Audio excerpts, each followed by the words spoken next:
Hey everybody, Tim Piccirillo here, and I'm going to tell you about my freelancing journey, where I've been, where I am now, how I got there. Um, First of all, a lot of people don't understand exactly what a freelancer is. You hear about the new gig economy.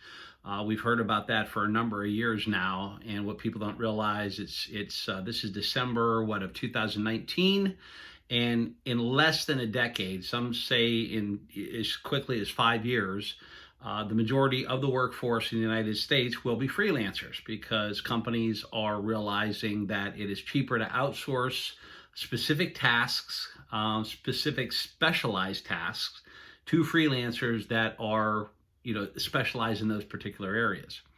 Um, and they're finding it's a lot easier to hire a specialist than to pay an employee that might not be as skilled. Not only that, they have to pay benefits, they have to pay sick leave, they have to pay, um, whether the work is done or not. In other words, if somebody is on vacation, that person gets paid regardless. So freelancing takes a lot of the pain out of that for companies. Plus, they get specialized work, they get it done on time, and there's just a lot of benefits. Now, the freelancer, you hear about that with the new gig economy. That's what they're calling this thing. And most people think of freelancing in terms of online marketing. We're going to hire a freelancer to do our copywriting. We're going to hire a freelancer to build our website. I need a freelancer to do my graphic design for my logo or whatever. And they think in terms of that. And it's kind of a misnomer. Freelancing encompasses anything, basically the definition, if you even look it up.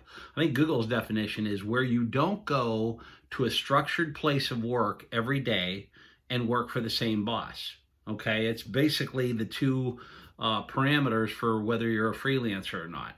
So this freelancing thing can be any skill. I've been a freelance magician. I've been a freelance talent agent. I have been a freelance motivational speaker for 15 years. I've been, performing magic professionally for over 4 decades. So it is any job that you're pretty much an independent entrepreneur. And so freelancing and entrepreneur are kind of interchangeable. However, there's people that would disagree with that because they would say a true entrepreneur is building a business with employees, and that may be true or may not be true, because that's where the term solopreneur comes from. But regardless, freelancing is anything you do where you're in business for yourself, that you don't go to the same place, you don't work for the same boss. In other words, your clients are a multitude. You have various clients. Now, I have retainer clients. And I'll give you my history. First of all, going back to when I was 5 years old, where did this come from? Where did this desire to work for myself come from? To be independent of a structured job, to be independent, to not have a ceiling on my income. That's really important to me. I didn't want to be locked into a salary, and I actually was that way for 10 years out of college. But this entrepreneurial spirit and wanting to work for myself and wanting to freelance started when I was 5 years old, and I only heard this story in the last 10 years from my parents. My mother told me that when I was 5 years old, I would walk around the neighborhood. I know it's kind of weird. I would walk around the neighborhood and pick up stones from the road, from the lawns, whatever. From there, I would go door to door and sell them, attempt to sell them. Now, where did that come from? I have no idea. But that was the entrepreneurial drive that I had. And as a kid, I've had it ever since I could remember. In the wintertime, I shoveled walks. I would go looking for clients to shovel their snow. I lived in Pennsylvania where the winters are brutal, a lot of snow. In the fall, I would rake leaves. In the summer, I had lawn jobs. In other words, I would mow people's lawns. I remember one summer, I think I was only like 11 or 12 years old, and I had 7 lawn jobs, one for every day of the week. I liked money. I saw what money could do. It's not all about that for me. The money is nice, but it's about the process and doing what I do. So basically, I've always had that entrepreneurial bent. I've always had that desire to be a freelancer and make my own way and make my own destiny as far as, vocationally. In other words, the jobs that I chose. However, I did go. Was born in a small town, and I went the standard route. You should get a college education, which I did. Graduated from Clarion University, and promptly my degree was in the mental health field, and I got out and worked for 10 years in the human services field. I worked for a mental health center for 5 years, and then for another, I want to say 3.5 or 4, I was the director of a Center for Independent Living, which was a disability organization. I attained that by the time I was 29 years old, but I wasn't happy. In 1987, only 3 years out of college, I started building an entertainment business. Now, everybody told me I'm living in this rural area of Pennsylvania. What I mean by rural, I always use the joke, we're so rural they had to pump sunlight to us. But it was the county that I lived in at that time only had about 38,000 people. And I was a practicing magician, actually a working magician. And I started a talent agency in 1987 where I would book other acts. So I was the go-between between somebody that needed a band or a variety act, or they needed a magician, or they needed, something. And I was the agent the buyer would come to me and I'd say, what do you need? Well, we need a magician. I'd go to the magician, if it was somebody else, and say, what do you need for the date? And I'd come back and then I'd book, charge a percentage on top of it. So I was building these businesses, and I remember I wanted to do it full time. And everybody said, this is not New York. This is not LA. You can't do this here. This is not where the entertainment industry lives. I said, you don't understand. Through the power of marketing, I can go to them and I can reach them and I can make a living doing this. So in December of 1992, and that was only 28 years ago, I quit my job, walked away from this career. And why did I do that? Because my freelance business as a talent agent and a magician, I was making as much with those as I was with my full-time job. And I was killing myself because I was working these ungodly hours. I was about 33 years old at the time, and I made the leap. And then a couple years later, I moved into motivational speaking. I had been studying personal development for, oh my goodness, since 1986. And I put all these principles that are just, persistence, just these motivation. I read dozens of motivational books. I listened to hundreds of motivational tapes. We had cassettes back then. And I listened to hundreds of those. And I, found I could do this. I believe in this. This is what built my business, using these principles. And so I struck out on my own as a motivational speaker in the education niche, as well as in the nonprofit niche, the human services niche. And I spoke in 45 states, all over Canada. I did cruises, and that was for 15 years of my life, almost 20 years of my life, that I was traveling on the road as a speaker. Now, that's a freelance job because I didn't work for anybody specifically. When the internet came on the scene, I jumped on that, and I can remember the days when I was doing Google AdWords spend, and I would keep my calendar full with $200 a month. In Google AdWords spend. That was when it was not that competitive, and I was on the first page for years in my niche. You typed in motivational speakers for teachers, and I would come up number 1 on page 1. So that's unheard of now because you have to have a much bigger budget to get seen for that, but I digress. So where did I go? From there, well, actually, after that, I kind of retired for a few years, and then I want to say I got bored, and for a number of reasons, I went back into, I've been doing marketing consulting because back when I started in show business, I recognized there were 2 aspects to show business. There was the show and there was the business. And the business, believe it or not, which most entertainers hate, I really enjoyed that. I enjoyed marketing, and I look at it as a game to be won. Marketing is, out-marketing the competition. And I learned that very early on. And I learned that's the highest leverage activity you can do in any business. If you're going to do freelancing, they say now that freelancers spend about 40% of their time looking for work and 60% actually fulfilling the work. And that's very largely true. So it is a marketing game. But I had been doing marketing consulting for speakers, other entertainers, things like that. And so basically, I went that route to do that full time. And I wanted to supplement my income. So I want to say, well, about 3 years ago, almost 3 years ago, I put I'd been writing my own copy since I was 15 years old.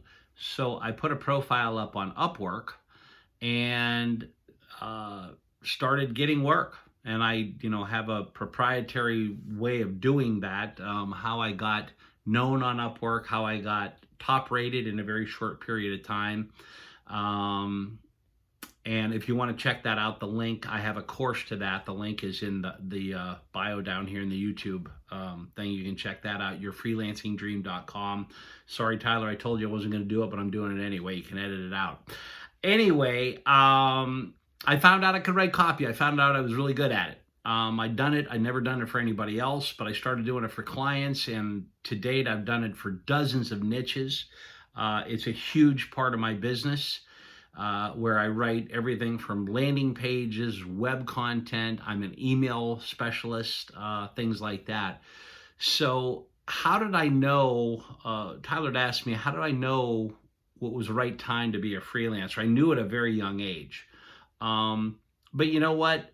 As I got older, I didn't know the skills I had. I mean, my goodness, I realized that I was a copywriter only 3 years ago. I started off on Upwork at $10 an hour. Just unheard of. Everybody said, I can't believe you're that cheap. I said, well, I want to make a name for myself. I need to get some jobs under my belt, and that's part of my strategy. And then I, leverage my fees from there. But I knew that I was a freelancer from day one. Now, a lot of people don't. It scares them. They like the structure of a 9-to-5 job. They like the structure, or I should say it can be feast or famine in the freelancing business. Whereas if you have a job, you're going to get a paycheck every other week or at the end of the week. So there's a safety net in there. Being an entrepreneur, you've got to, and a freelancer, you've got to be a risk taker, because after you do a job, you're essentially out of work until the next job comes. So it's critical to recognize that being a freelancer can be feast or famine, but there's ways around that. And how have I done that? Well, I use various distribution models to get work. I do networking. I use Upwork, other platforms like that.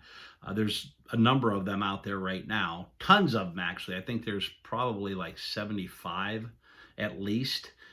That are specialized sites that bring buyers and freelancers together.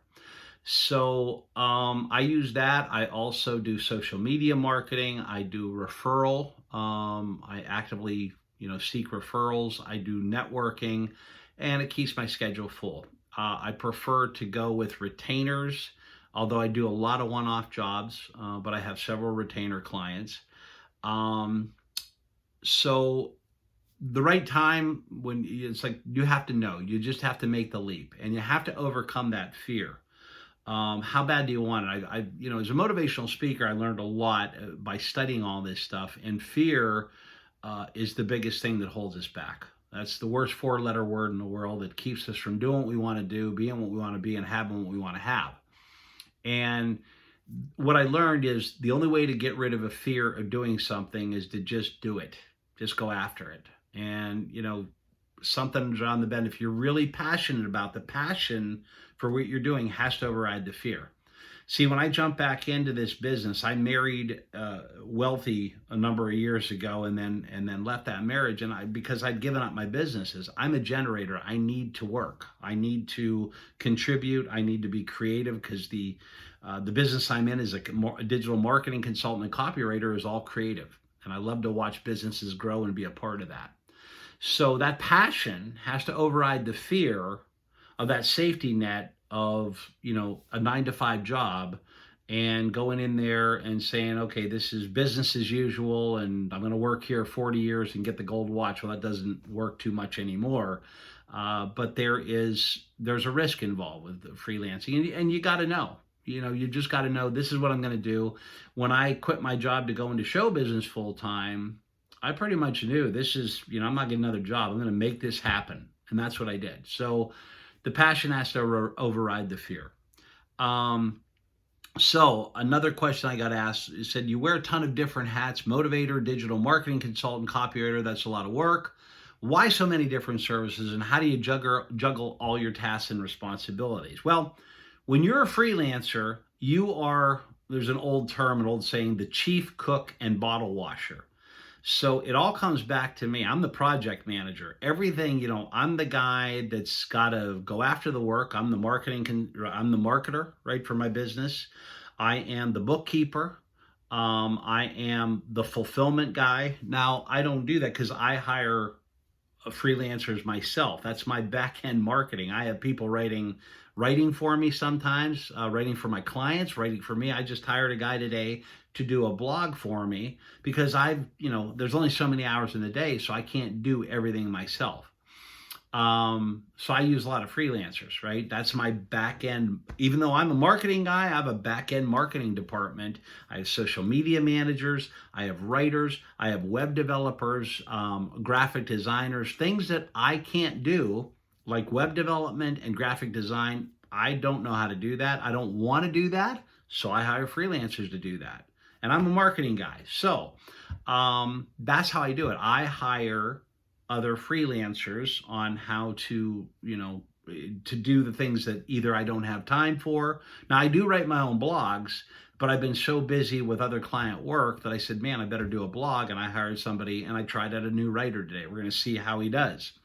And that's one thing. I will say this, in my experience, there are a ton of freelancers out there. It's highly competitive, and I've said this before, but the good news? There's a lot of crappy ones out there, a lot of shitty freelancers. I will be the first to tell you that. So if you're good and you're dependable and you do quality work and you can meet deadlines and you can keep your communication open with your clients and be very responsive to them when they want to get a hold of you, and when they have a change or they need something, if you can do that, you're going to win the lion's share of the business.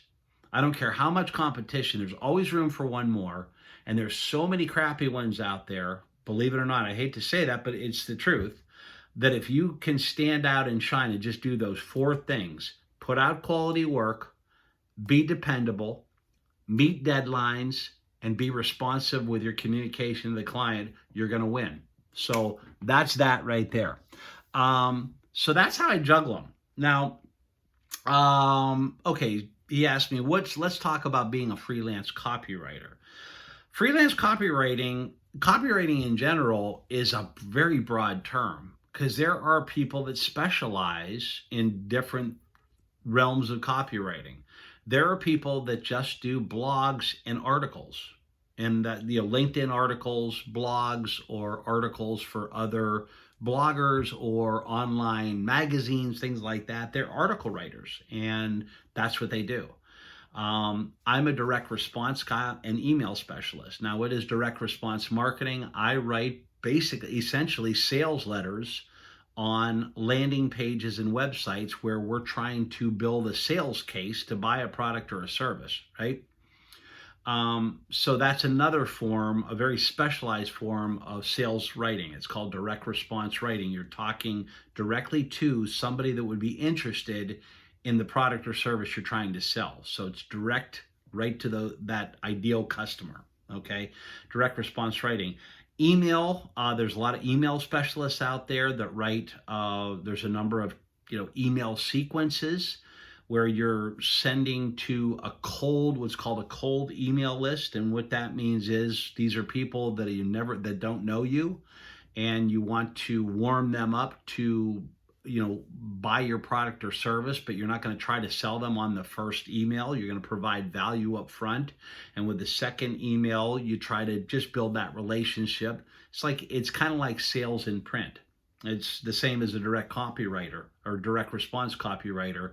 It's all it is sales in print. You're trying to persuade them to buy a product or a service with a sales letter that happens to be on a landing page. All right. Email sequences, we call them nurturing sequences, do the same thing. It's like a sales call. Sales are made on, I think, anywhere between the 8th and 11th call or touch point, right? Same thing with an email drip if you're trying to nurture them. Or if you write an email drip, as we call it. It's a sequence to somebody that's a warm lead. Now, what's a warm lead? That is somebody that is familiar with you, that has raised their hand, said, "Hey, I'm interested. Tell me more." And it's now you're starting to nurture that sales process, and it's a warmer lead. They're really interested. So you get to that asking for the sale a little bit quicker. So there's different kinds of sales. There's people that do websites, and I do it all pretty much. I like the variety. I do direct response copy. I do a lot of email drips. I'm also a